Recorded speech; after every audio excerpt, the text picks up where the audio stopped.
આ મીડિયામાં એક પ્રોબ્લેમ છે. તમે જુઓ, એક કોરથી મીડિયામાં એવું આવે છે કે અહીંયા એટલે કે જંગલેશ્વરમાં ગેરકાનૂની પ્રવૃત્તિ ભયંકર હદે થતી હતી.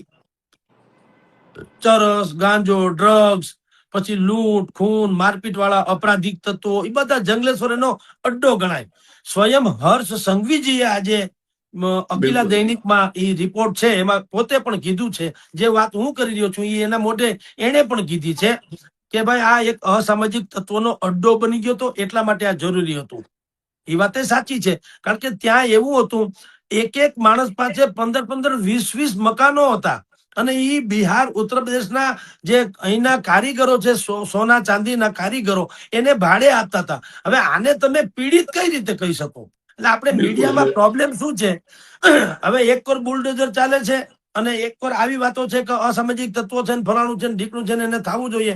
બીજી કોર રોગ અકળ કરતી બેનું દીકરીના તસવીરો મૂકી અને એમ કે ઓહો એના સપના તૂટી ગયા ને આશિયાના લૂંટાઈ. અરે ભાઈ તૂટાઈ ને અત્યાર સુધી એને ખોટા ભોગવા. જ્યારે એને ખબર જ છે કે એ ખોટું છે, ગેરકાનૂની છે, તો પછી એને એની વ્યવસ્થા વર્ષો સુધી થી હતી તો કરી લેવી જોઈએ ને. કરતા એક પદ્ધતિ કરવી જોઈએ જેથી કરીને તંત્ર અને લોકો એ બંને વચ્ચેનું ઘર્ષણ જ અટકી જાય.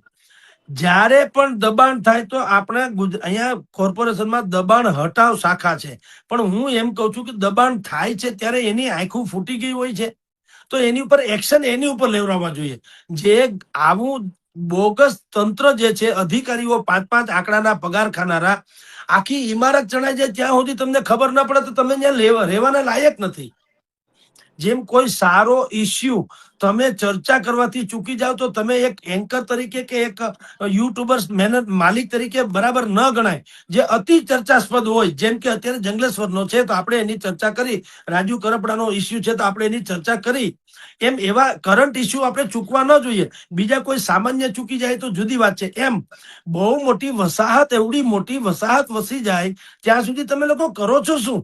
એટલે તંત્ર એ શું, એટલે સરકારને હું તો કહું ને, હર્ષ સંઘવીજીએ એક દાખલો બેસાડવો જોઈએ ખરેખર તો, કે જે આ ટાઈપના લોકો છે, આંખ મીચામણા કરનારા તંત્ર વાહકો, એની ઉપર બુલડોઝર ફેરવો, શિસ્તનું બુલડોઝર, અને એને કાઢો જેથી કરીને ભવિષ્યમાં ન કોઈ ઘર વિહોણા થઈ જાય, ન તંત્ર જે છે એ કોઈના ખરાબ ઈશારે આવે. આ બધું થાય છે કેવું, એના પૈસા વચોટિયા ખાઈ જાય છે, પૈસા વચેટિયા ખાઈ જાય, બદનામ તંત્ર થાય અને હેરાન પ્રજા થાય.